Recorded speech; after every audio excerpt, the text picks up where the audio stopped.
स्वागत है, मैं हूं आपके साथ मसराम डलैल। पेश करते हैं हिमाचल प्रदेश की प्रमुख खबरें।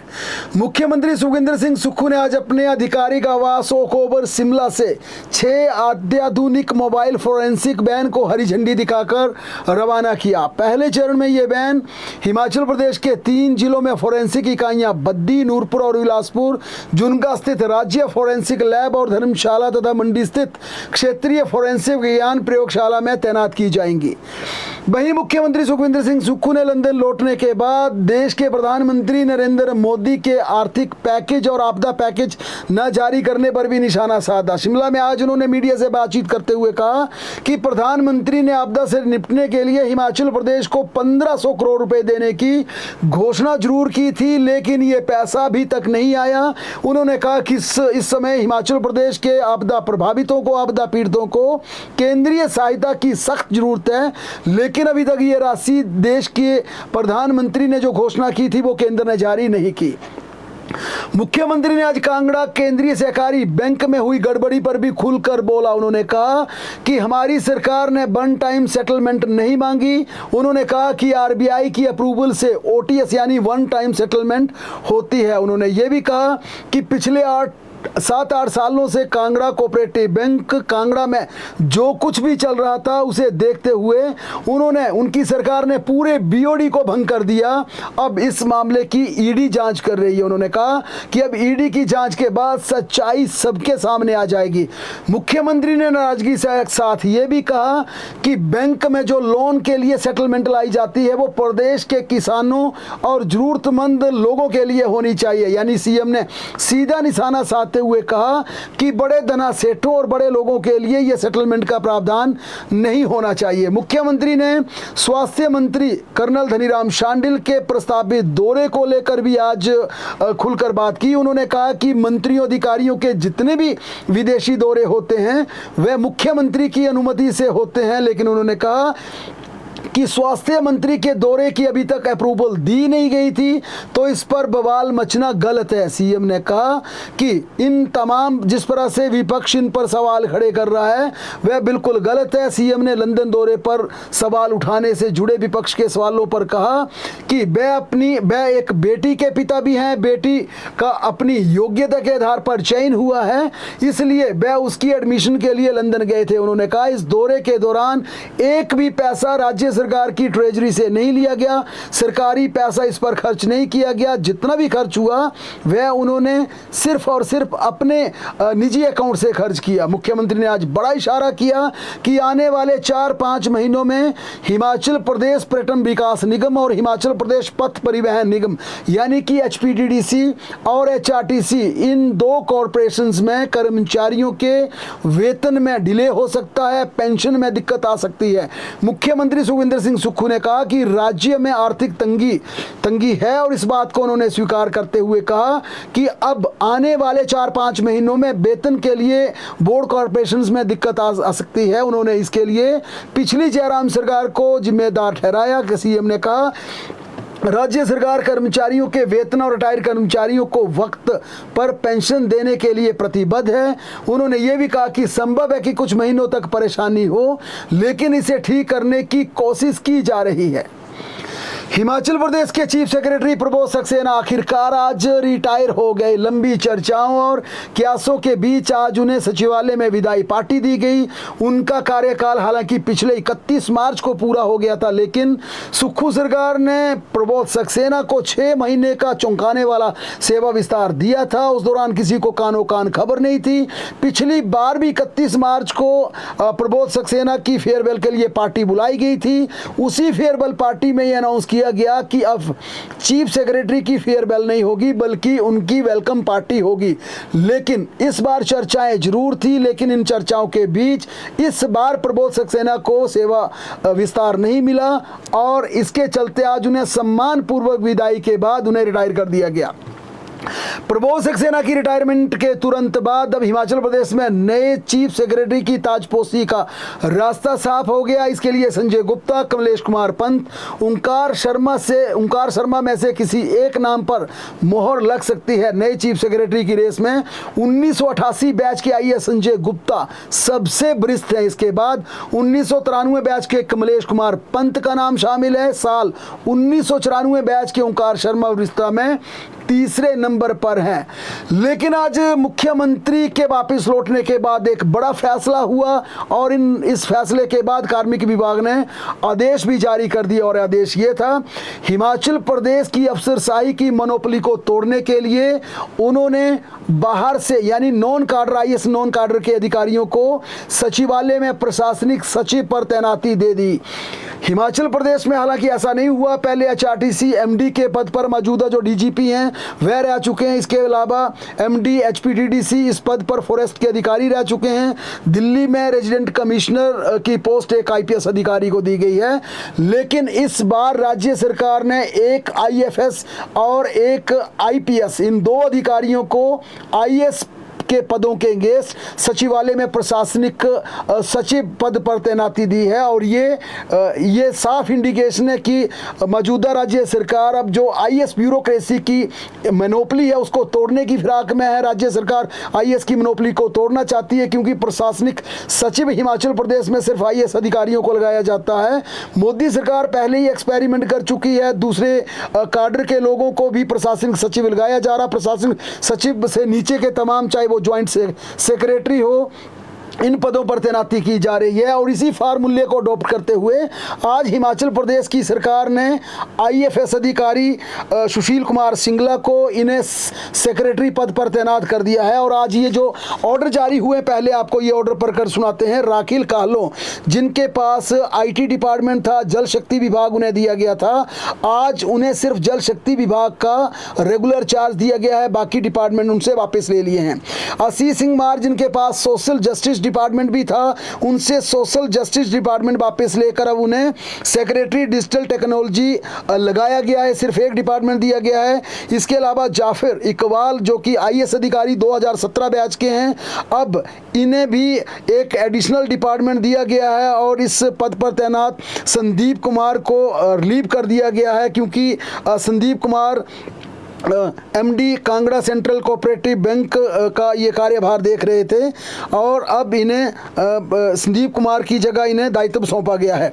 अभिषेक त्रिवेदी, ये महत्वपूर्ण नाम है। अभिषेक त्रिवेदी जो कि आईपीएस अधिकारी हैं, 1996 बैच के अधिकारी हैं और माना जा रहा था कि इन्हें भी महत्वपूर्ण पद पुलिस विभाग में दिया जाना था। लेकिन आज लंदन लौटने के बाद जो सीएम ने एक बड़ा एक्सपेरिमेंट किया है, उस एक्सपेरिमेंट के बाद अभिषेक त्रिवेदी जो कि आईपीएस अधिकारी पुलिस अधिकारी हैं, इन्हें सेक्रेटरी लगाया गया है सोशल जस्टिस डिपार्टमेंट का। अब ये सामाजिक न्याय एवं अधिकारिता विभाग के प्रशासनिक सचिव होंगे, यानी कि जो पोस्ट आईएएस अधिकारियों की होती थी वो आईपीएस अधिकारी पुलिस अफसर को यहाँ पर दी गई है। सेक्रेटरी पुलिस अधिकारी भी लग सकता है। और दूसरा बड़ा यहाँ पर जो आदेश है वो आईएफएस अधिकारी जो कि 1994 बैच के सुशील कुमार सिंगला हैं, इन्हें भी अब कार्मिक विभाग ने जो आज नोटिफिकेशन जारी किया उसके अनुसार इन्हें secretary environment science technology and climate change, ये इन्हें प्रशासनिक सचिव लगाया गया है। एक ये महत्वपूर्ण आज यहाँ पर ऑर्डर किए गए हैं। 5 अधिकारियों के ये आज ट्रांसफ़र के आदेश हैं और मौजूदा चीफ सेक्रेटरी जो कि आज रिटायर हुए हैं प्रबोध सक्सेना, उनके हवाले से ऑर्डर हुए हैं।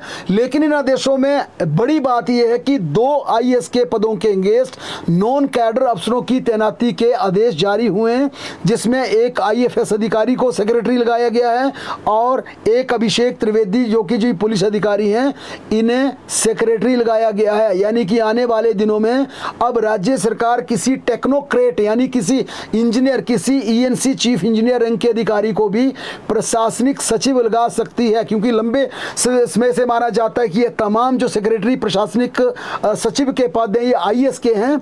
ये एक बड़ा झटका आईएएस लॉबी को जरूर मिला है कि आईएएस के पद के अगेंस्ट दूसरे अधिकारी भी लग सकते हैं, नॉन काडर आईएएस के अधिकारी भी लग सकते हैं, क्योंकि आमतौर पर यह चर्चा है कि बोर्ड के चेयरमैन जहां पर पॉलिटिकल शख्सियत की, पॉलिटिकल पर्सन की ताजपोशी होती है, उन पदों पर धीरे धीरे आईएएस का कब्जा बढ़ता जा रहा था। तो एक आईएएस के लिए जोर का झटका जरूर सरकार की तरफ से यहां पर दिया गया है।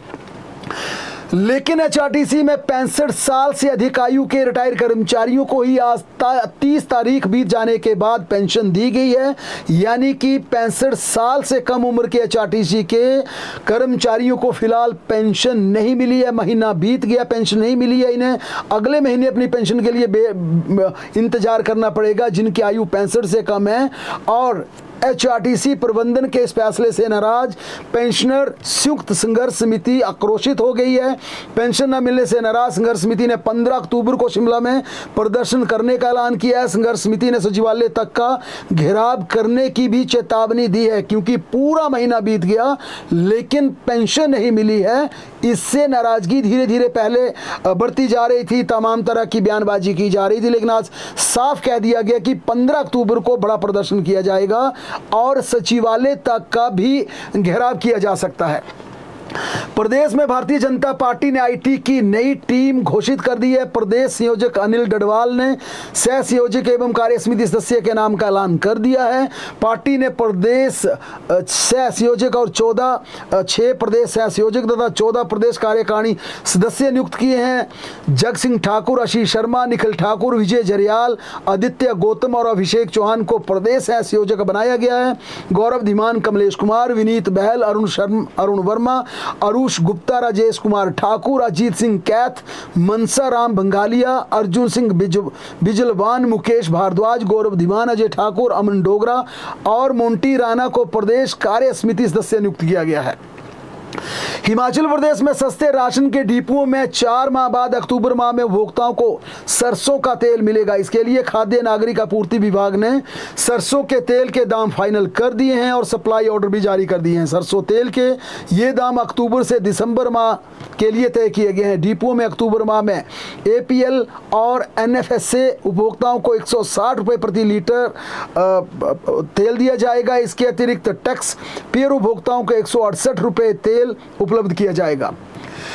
3 अक्टूबर को एम्स बिलासपुर में आयोजित होने वाले स्थापना दिवस समारोह के उपलक्ष्य पर केंद्रीय स्वास्थ्य मंत्री जगत प्रकाश नड्डा बिलासपुर में पहुंचकर इस समारोह की अध्यक्षता करेंगे, बतौर मुख्य अतिथि आएंगे।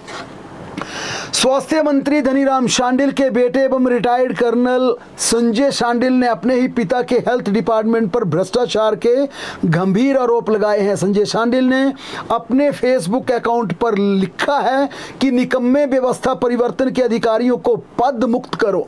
संजय शांडिल ने आगे लिखा है कि भ्रष्ट अधिकारी जो दिव्यांगों का शोषण करने से भी नहीं चूकते, उन्हें निलंबित किया जाए। उन्होंने आगे कहा है कि उनके पिता धनीराम शांडिल हिमाचल प्रदेश के सबसे ईमानदार राजनेता हैं। वह हिमाचल की आन बान और शान है। कर्नल संजय शांडिल के इस सोशल मीडिया पोस्ट पर बवाल मच गया है। संजय शांडिल ने स्वास्थ्य महकमे पर भ्रष्टाचार के आरोप लगाकर हिमाचल प्रदेश की सियासत को गरमा दिया है। शांडिल से पहले नेता प्रतिपक्ष जयराम ठाकुर ने भी स्वास्थ्य विभाग को भ्रष्टाचार के मुद्दे पर घेरा है। उन्होंने कहा, हिमाचल की स्वास्थ्य सेवाएं बदहाल हैं और लोग इलाज के लिए दर दर भटक रहे हैं। लिहाजा स्वास्थ्य मंत्री के बेटे की इस पोस्ट के बाद अब भारतीय जनता पार्टी ने उनकी पोस्ट को हथियार बनाकर सरकार की घेराबंदी शुरू कर दी है। शिमला जिला की रामपुर पुलिस ने 3 युवकों को चिट्टे के साथ गिरफ्तार किया। आरोपियों ने नशे की सप्लाई चेन और स्रोत का पता लगाने के लिए पूछताछ शुरू कर दी है। पकड़े गए युवकों में जयपाल, अविनाश और विकास शामिल हैं। उधर कुल्लू जिला में बड़ग्रां पनगा सड़क पर एक सड़क हादसे में 31 वर्षीय किशन नेगी की ढांक से गिरकर मौत हो गई। सिरमौर जिला में राजगढ़ से शिमला जा रही एचआरटीसी की बस हादसे का शिकार होकर सड़क पर ही पलट गई। इसमें सवार 8 यात्रियों को हल्की चोटें आई हैं। पटा टूटने के चलते हादसा हुआ। ऊना जिला की पंचायत बैरिया में हुए बहुचर्चित अंशिका हत्याकांड में रूह कंपा देने वाले खुलासे हो रहे हैं। पुलिस पूछताछ के दौरान आरोपी प्रवेश ने बताया कि सबसे पहले उसने अंशिका का गला रस्सी से दबाकर हत्या करने की कोशिश की। आरोपी को लगा कि अंशिका की मौत हो गई है, लेकिन थोड़ी देर के बाद वह होश में आ गई। तब अंशिका ने बोला कि ये आप क्या कर रहे हो, मैं तो आपसे शादी कर चुकी हूँ, मैं आपकी दुल्हन हूँ, हमारी फिर शादी हो रही है। लेकिन इस पर आरोपी ने कहा कि अब सब कुछ खत्म हो गया है। फिर आरोपी ने अपने पास रखे चाकू से अंशिका का गला काटने का प्रयास किया, लेकिन बार पूरी तरह से फेल हो गया। फिर उसके बाद उसने अपने साथ लाए दूसरे चाकू से गला काटकर वारदात को अंजाम दिया। फिर बाइक से पेट्रोल निकालकर अंशिका को आग के हवाले कर दिया। वारदात को अंजाम देने के बाद आरोपी घर लौटते समय भिंडला के पास घने जंगल में हथियार और रस्सी को फेंक कर चला गया। पुलिस ने आरोपी को मौके पर ले जाकर तलाशी की और इस पूरे मामले में कहां गया ये पूरा उससे ट्रायल करवाया। इस आधार पर तमाम एविडेंस इकट्ठे किए, वेपन इकट्ठे किए और हथियारों की बरामदगी के बाद बाकायदा घटनास्थल से अंशिका का क्षतिग्रस्त मोबाइल, टूटी हुई सिम भी बरामद हो गई है। और इस पूरे मामले में ये पुख्ता हो गया कि किस प्रकार से प्रवेश ने अंशिका के कत्ल को अंजाम दिया। हिमाचल प्रदेश में कुछ दिन की राहत के बाद फिर मौसम ने करवट बदली और गर्जना के साथ मौसम विज्ञान केंद्र ने बारिश का अनुमान जताया। 4 अक्टूबर से चोटियों सहित मध्यम ऊंचाई वाले क्षेत्रों में बारिश का पूर्वानुमान लगाया गया है। 5 व 6 अक्टूबर को समूचे राज्य में बारिश की संभावना जताई जा रही है। इस दौरान चोटियों पर 1-2 स्थानों पर हल्की बर्फबारी होने का भी अनुमान लगाया जा रहा है। बहरहाल प्रदेश की तमाम बड़ी खबरों के लिए लगातार जुड़े रहें हमारे साथ, देखते और पढ़ते रहें हिमाचल दस्तक।